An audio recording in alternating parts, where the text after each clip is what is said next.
Selanjutnya Anda bisa membuka file Qt Creator.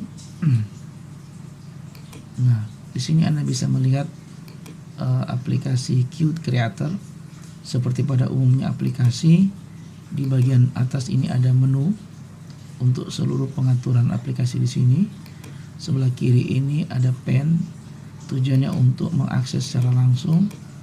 Setiap untuk areal awal pertama masuk, ini ada untuk edit, yaitu apabila kita sudah membuat program, kita bisa memasukkan coding di sini.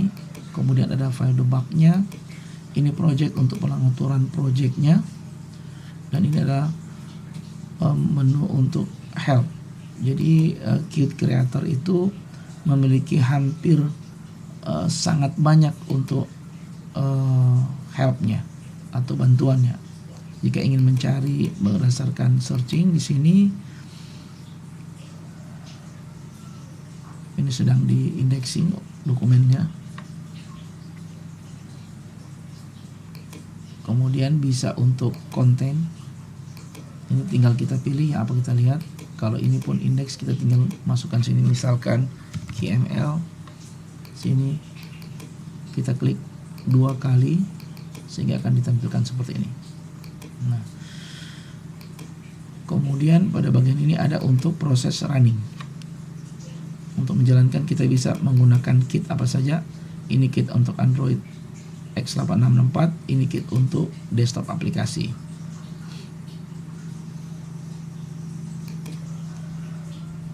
Oke. Kemudian yang tidak kalah penting adalah ini adalah tombol untuk menjalankan aplikasi. Sedangkan ini adalah tombol untuk menjalankan aplikasi dengan debugging. Jadi kalau ada kesalahan nanti akan ditampilkan. Ini kemudian aplikasi build-nya. Nah, pertama kita akan coba untuk bagaimana cara membuat sebuah project baru.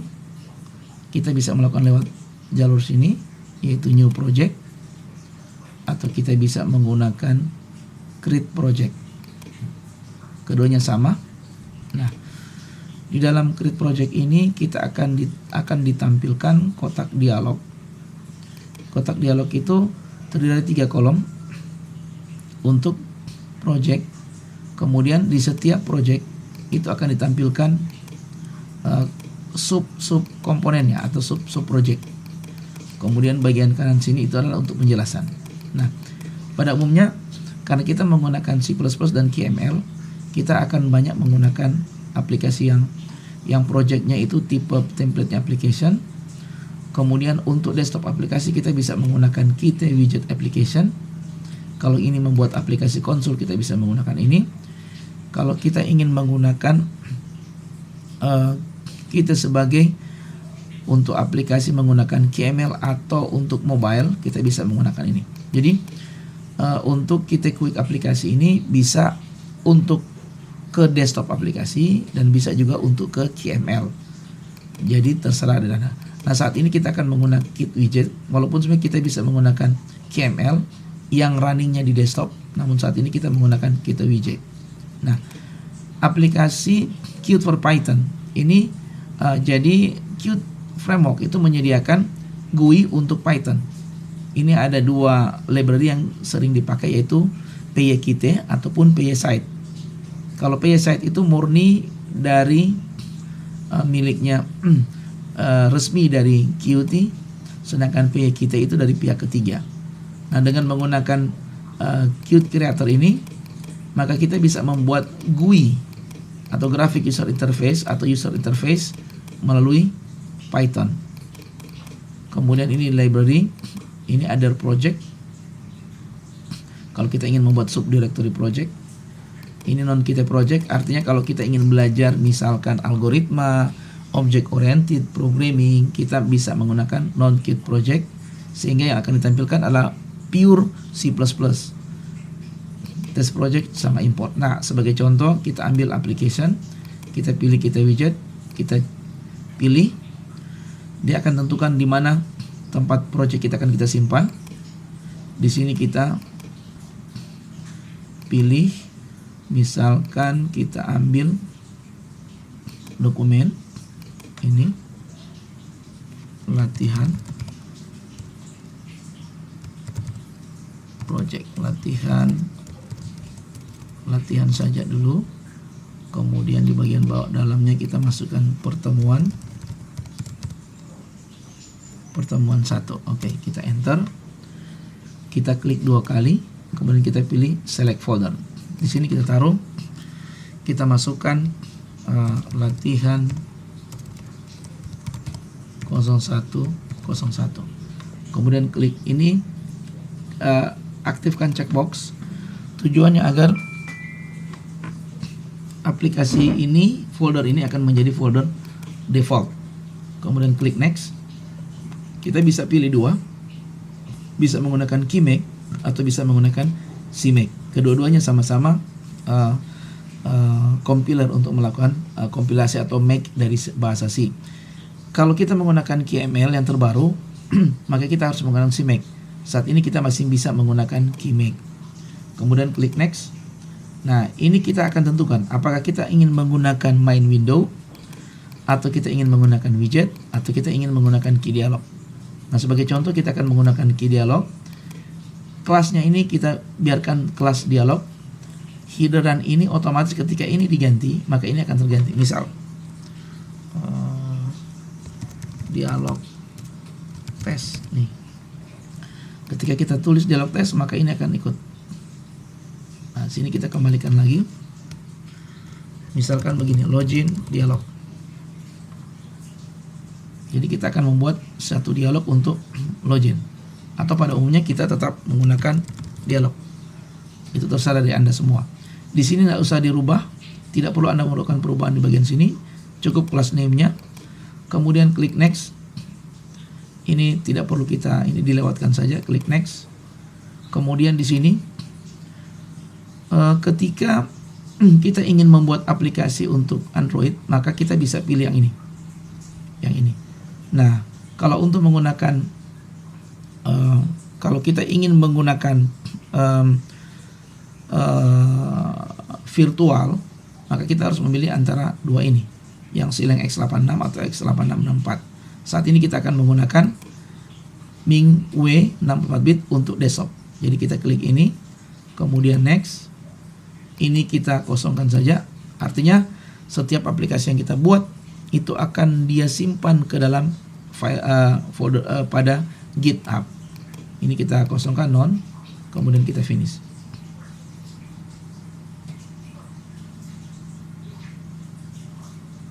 Ya. Ini kita filenya kita yang sudah buat. Ini saya tutup dulu.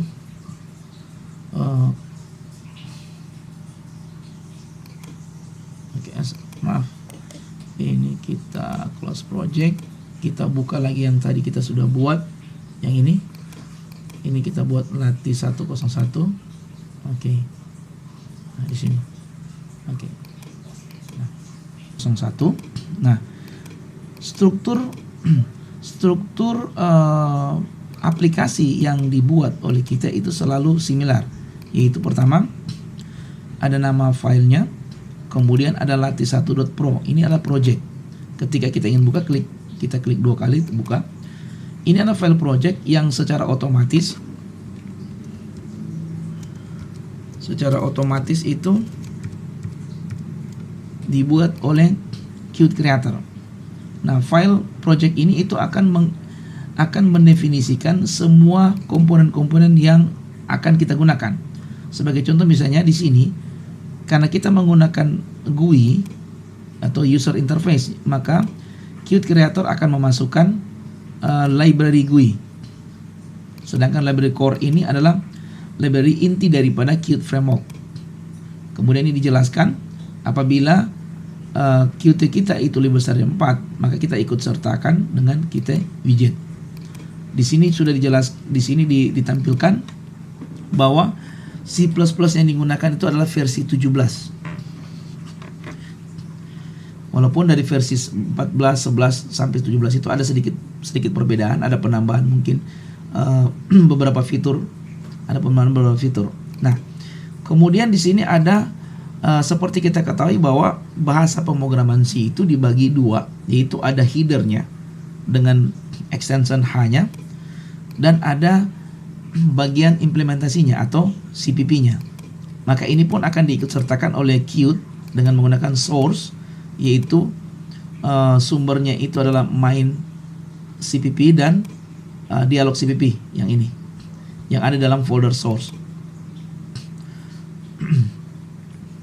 Kemudian untuk headernya, ya ini headernya itu ada dialog H, maka ditampilkan di sini. Kemudian ini form, ini diikut sertakan sini. Jadi dalam apabila kita ingin menambahkan aplikasi dari pihak ketiga atau library pihak ketiga, maka kita akan menambahkan secara manual di bagian sini, di source sama di headernya. Ini adalah target yang akan dilakukan oleh Qt. Target sini kita dalam hal ini adalah desktop aplikasi. Nah, ini adalah bagian penting yang perlu kita pahami. Kemudian di header. Nah, di Qt akan dibagi header, source sama form. Yang ketiganya, semua komponen yang ada dalamnya itu diatur pada .project. Nah, kita mulai dari file header. Di file header ini adalah otomatis yang dibuat oleh Qt. Nah, di sini dia menggunakan seperti struktur bahasa C lainnya, kita menggunakan define sama if ini. Maksudnya jika kita belum mendefinisikan dialog H, maka kita definisikan dialog H. Ini adalah struktur dasar dari bahasa C. Kemudian pada aplikasi ini kita mengincludekan key dialog. Kemudian kita menggunakan namespace yang dibuat oleh Qt sendiri. Kemudian ini adalah struktur kelas. Jadi Qt itu murni adalah bahasa C++ yang di-extended atau diperluas dengan bahasa Qt Framework. Nah, C++ karena ini Qt berdasarkan base-nya C++, maka semua komponen yang ada dalam Qt itu adalah berbasis objek atau namanya object oriented programming. Nah, di object oriented programming itu kita akan menggunakan kelas. Kelas ini berarti sebuah tipe data baru yang kita buat. Nama tipe data baru itu adalah dialog, yaitu kelas dialog. Nah, kelas dialog ini di dalam C++ atau object oriented itu kita paling komponen itu ada 3 yang paling umum, yaitu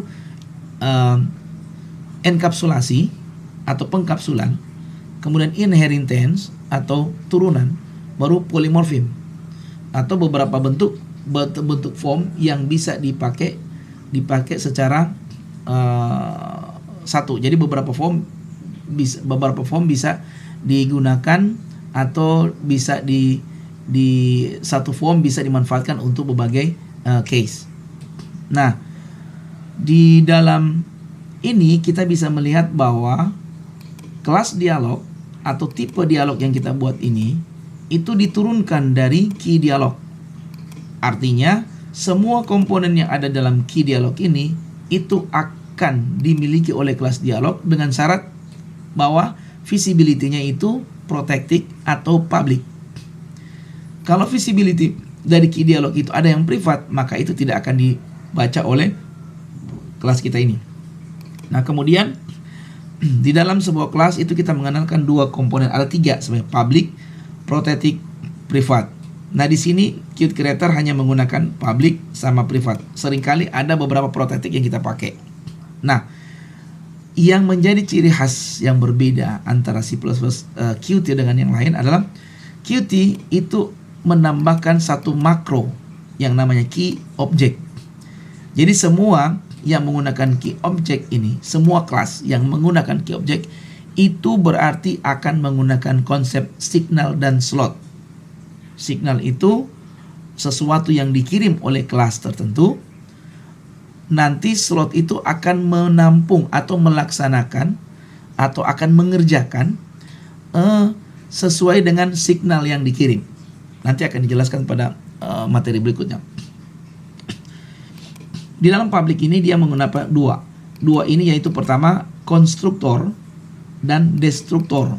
Jadi konstruktor itu adalah setiap kelas yang dibangun itu pasti akan memiliki konstruktor, baik itu secara eksplisit maupun tidak. Nah, di sini secara eksplisit Qt menambahkan konstruktor, yaitu dialog, key widget. Ini adalah pointer parent, itu null pointer. Ingat, ketika pointer itu kita definisikan kosong, jangan kita hanya mendefinisikan tanpa null pointer. Itu akan disebut sebagai pointer liar. Dia akan mengembara di dalam memori dari komputer tanpa ada tujuan tertentu. Oleh karena itu, ketika kita mendefinisikan sebuah pointer, sebaiknya diisi dengan nilai null pointer. Nah, ini kita mengamankan dia agar tidak berjalan kemana-mana. Destruktor ini tujuannya adalah sebagai kalau konstruktor sebagai pembentuk, destruktor itu adalah sebaliknya. Dia tujuannya untuk menghapus semua yang tidak dibutuhkan di dalam memori. Nah, ingat, dengan menggunakan Qt Framework, kita sebenarnya sudah tidak perlu lagi mengatur pointer ataupun destruktornya, karena secara otomatis kelas yang kita buat yang diturunkan dari key object, misalkan dari key dialog, itu akan secara otomatis dihapus ataupun dihilangkan di memori oleh Qt itu sendiri. Ini modelnya seperti garbage collection atau garbage collection pada JavaScript ataupun C#. Oleh karena itu sebenarnya penggunaan Qt itu sudah dimudahkan karena sudah hampir menyamai dengan penggunaan Java yang memiliki garbage collection. Nah, tapi tidak semua juga pointer memiliki garbage collection pada C. Selama itu kita mendefinisikan pointer sendiri tanpa diturunkan dari key object dari Qt, maka kita harus wajib melakukan delete pointer tersebut pada dialog. Di private sini kita membuat sebuah member data yang bertipe pointer, yang tipe datanya itu UI.2 dialog. UI.2 dialog, yang ini merupakan objek UI. Ini akan dijelaskan pada bagian ini sih. Nah, ini adalah headernya. Lalu bagaimana bagian CPP-nya? Nah, di CPP sini. Jadi dialog ini di public fungsi atau member function ini akan implementasikan pada dialog CPP. Nah, di dialog CPP ini merupakan konstruktor. Cara mengimplementasikan definisi dialog itu yaitu dengan cara dialog ini itu merupakan nama kelas. Jadi ini adalah kelas dialog. Kemudian setelah kelas dialog diikuti dengan public atau function dialog. Jadi kelas dialog, kemudian fungsi dialog. Jangan lupa kita menggunakan titik dua kali. Kemudian parameter yang dilewatkan di sini adalah parameter parent. Maka karena ini sudah implementasi, kita tidak perlu mendefinisikan sama dengan null pointer, karena di sini sudah mendefinisikan. Jadi key widget pointer parent. Artinya kita melewatkan parameter ini dengan satu objek parent bertipe pointer dan tipe datanya adalah key widget. Nah, titik 2 ini menunjukkan bahwa dia ini diturunkan dari apa? Diturunkan dari public key dialog. Diturunkan dari fungsi key dialog. Dia turunkan fungsi key dialog. Yang di dalam key dialog itu parameter lewatannya itu adalah yang ini, yaitu parameter lewatan adalah parent. Nah, koma ini artinya kita ingin mendefinisikan fungsi privat UI ini di dalam body. Jadi UI kemudian dalam kurung new UI dialog, atau sebenarnya sama seperti kita buat begini. UI sama dengan new UI dialog. Sama seperti ini. Tetapi kenapa didefinisikan ini? Agar pada saat konstruktor dibangun atau dibuat, maka secara otomatis ini bersamaan-samaan juga dibentuk. Oleh karena itu kita tidak perlu lagi menggunakan. Nah, kemudian apa yang akan kita definisikan di dalam fungsi konstruktor? Seperti ini. UI, setup UI, this. Nah, UI itu adalah apa? Adalah parameter ini. Kemudian karena UI ini sudah definisikan di atas ini, dia sudah didefinisikan sebagai new object, maka UI itu harus menggunakan tanda panah, bukan tanda titik. Kalau tanda panah itu berarti bahwa UI itu akan mengakses pointer atau fungsi pointer. Nama fungsinya itu adalah setup UI. This ini berlaku sebagai pointer dari mana fungsi ini dipanggil. Jadi this ini sebenarnya menunjukkan bahwa memanggil dirinya sendiri. Ini konsep-konsep yang ada di object oriented. Kemudian bagian berikutnya adalah key dialog. Pendefinisiannya sama, yaitu apa? Kelas terlebih dahulu, kemudian diikuti dengan dialog dengan menggunakan tanda hilang atau tanda apa ini namanya? Ini. Nah, ini menunjukkan bahwa ini adalah destruktor. Apa yang akan kita hilangkan dari memori di sini itu adalah apa? UI. Delete UI. Kenapa delete UI? Karena kita sudah mendefinisikan pada awalnya UI itu dengan new. Berarti kita sudah mendefinisikan sebuah atau memesan sebuah ruangan atau free store yang ada di memori dengan menggunakan UI, dengan menggunakan file new. Nah, karena kita menggunakan pointer new, maka kita harus menggunakan delete UI. Sehingga ketika aplikasi ini dijalankan, maka akan disimpan di memori adalah komponen-komponen ini. Ketika dihilangkan aplikasi tersebut, maka secara otomatis UI itu akan dihapus di memori, sehingga memori kita akan free dari hal-hal yang tidak kita butuhkan. Nah, semua yang menggunakan turunan dari Qt itu akan secara otomatis akan dihapus oleh Qt semua yang ada di memori, sehingga kita sudah lebih mudah. Ini dikenal dengan nama garbage collection. Nah, selain source itu kita punya main CPP. Kenapa main CPP? Karena setiap bahasa C itu pasti punya satu main utama. Nah, dalam C itu kita kenal dengan nama main. Baik bisa menggunakan void ataupun tidak. Kalau kita menggunakan void, maka returnnya itu kita hilangkan. Tidak perlu menggunakan return nilai. Tapi kalau kita menggunakan integer, kita harus return apa yang kita return, yaitu nilai ini. Nah, di sini kita akan mendefinisikan, yaitu kita includekan dialog H. Kemudian kita includekan juga dengan key application. Nah, kemudian untuk fungsi main seperti umumnya pada bahasa C++, itu argumen C sama argumen V.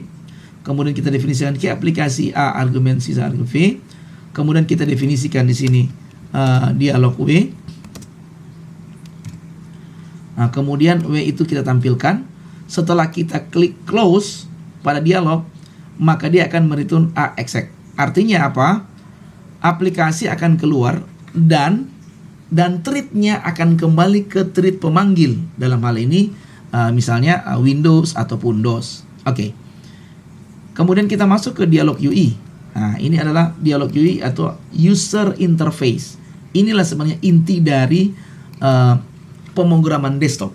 Jadi kita akan membuat suatu aplikasi desktop dengan menggunakan widget, berbeda dengan menggunakan KML. Akan dijelaskan sedikit tentang apa KML dan widget sebentar. Nah, inilah yang kita sebut key widget untuk key dialog. Nah, sekarang untuk menjalankannya kita cukup klik ini, run. Kita bisa build terlebih dahulu, misalkan build project, atau kita langsung run. Pada saat kita run berarti kita sudah build, kemudian kita run. Oke, sekarang ini kita run dulu. Tampilkan yang ini untuk melihat proses runningnya.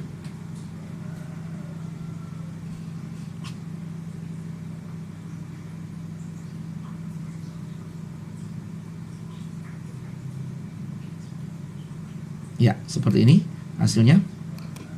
Ini satu window dialog. Tidak ada menu karena kita memilih yang dialog. Nah, ini sudah di running. Ketika kita close, nah dia akan kembali ke 0.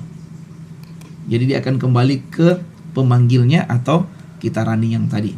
Oke, sampai sini kita selesai. Nanti kita lanjutkan pada materi berikut. Terima kasih.